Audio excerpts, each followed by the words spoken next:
प्रदेश भाजपा में मुख्यमंत्री रहे नेताओं की कतार है। आप वहाँ बाबूलाल जी हैं, अर्जुन मुंडा जी हैं, रघुवर दास जी हैं। ऐसे में अगले विधानसभा चुनाव में पार्टी का चेहरा इनमें से कोई रहेगा या फिर कोई और होगा? चेहरा कमल का फूल और नरेंद्र मोदी। और जब विधायक चुनकर आ जाएंगे तो अपने विधायक दल का नेता चुनेंगे। राज्य के आदिवासी अलग धर्म कोड की मांग कर रहे हैं। हेमंत सरकार ने इसका प्रस्ताव पारित कर केंद्र को भेज दिया है। पार्टी इस पर क्या सोचती है? देखिए, हेमंत सोरेन जी जिस मामले को उलझाना चाहते हैं, मकड़ जाल में रखना चाहते हैं, उस विषय पर उनकी नीयत साफ नहीं है तो उसको शेड्यूल 9 में डाल देते हैं।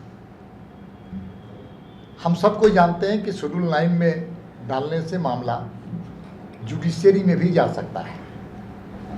ये सुप्रीम कोर्ट के एक डिसीजंस के आधार पर पहले शेड्यूल 9 नहीं जाया करता था, लेकिन सुप्रीम कोर्ट में एक नया डिसीजंस आया, उसके आधार पर शेड्यूल 9 सुप्रीम कोर्ट भी ऑब्जर्वेशन कर सकती है। तो इसलिए ये सब चीज़ें जो है सो मुख्यमंत्री जी के राजनीतिक चाल का एक हिस्सा है। पिछली बार आपने हायर एंड फायर की रणनीति अपनाई थी, बाहर से आए लोगों को टिकट दिया था। इस बार के विधानसभा चुनाव में आपकी क्या रणनीति होगी? अभी बहुत जल्दी हुआ इस बारे में कुछ कहना। विधानसभा का भी चुनाव आने दो, लोकसभा का चुनाव तो हम लड़ेंगे और जीतेंगे, और जब विधानसभा का चुनाव आएगा उस समय की रणनीति उस हिसाब से तय करेंगे। सर, आपकी पार्टी के ही आदिवासी नेता ईसाई को आदिवासी का लाभ दिए जाने का विरोध करते हैं। यह ऐसा मसला है जिस पर केंद्र सरकार को निर्णय लेना है।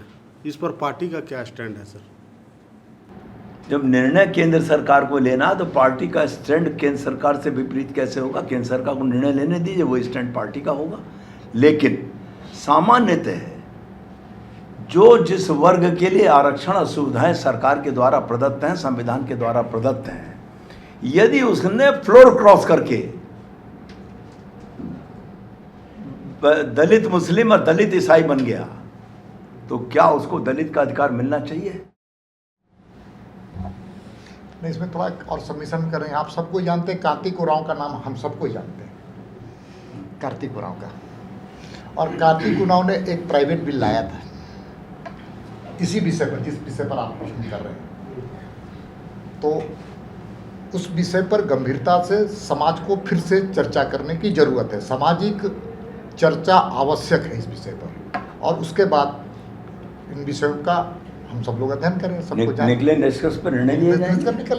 लेकिन चर्चा होनी चाहिए। कार्तिक उरांव जी ने एक प्राइवेट बिल लाया था, उस प्राइवेट बिल आज भी प्रासंगिक है या नहीं है, दोनों विषयों पर चर्चा होनी चाहिए।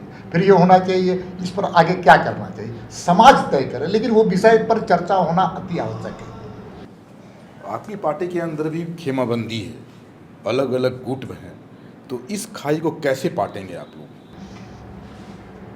घर में जब 2 बच्चे होते हैं तो कोई बच्चा मम्मी को ज़्यादा प्यार करता है और कोई पापा को ज़्यादा प्यार करता है, तो वो गुटबाजी हो गई क्या?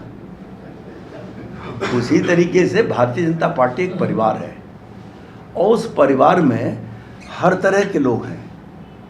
कोई किसी का मनभेद की स्थिति का विरोधी नहीं है। मतभेद हो सकता है और मतभेद समय आने पर सुलझाए भी जाते हैं और सुलझते हुए चलते हैं। अरे, जब परवेज मुशर्रफ और अटल बिहारी वाजपेयी भारत पाकिस्तान के एक टेबल पर बैठ गए तो हम तो घर के भीतर हैं। संगठन, आपके पार्टी संगठन का लगभग 3 साल यहाँ हो गया, और आने वाला लोकसभा और विधानसभा चुनाव में क्या इसी संगठन के साथ जाएंगे या परिवर्तन होगा? आज की तारीख में जो संगठन है, और जब तक उसके बारे में केंद्र का कोई अदरवाइज निर्देश नहीं है राष्ट्रीय नेतृत्व का, तो यही संगठन है, यही हमारे अध्यक्ष हैं, और जब तक कोई नई व्यवस्था नहीं होती हम इन्हीं नेतृत्व में काम करेंगे। और मैं एक बात और कहना चाहता हूँ, ये तो हमारी इंटरनल व्यवस्था है कि हम 3 साल में अध्यक्ष का परिवर्तन करते हैं। मेरा नहीं हुआ था,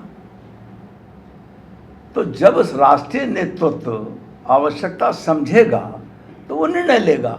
जो निर्णय लेगा कार्यकर्ता के नाते हम उसे स्वीकार करेंगे। आज की तारीख में कोई परिवर्तन नहीं।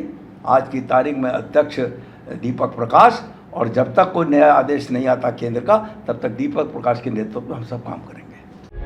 प्रभातखबर.com, विश्वास वही, रफ्तार नहीं।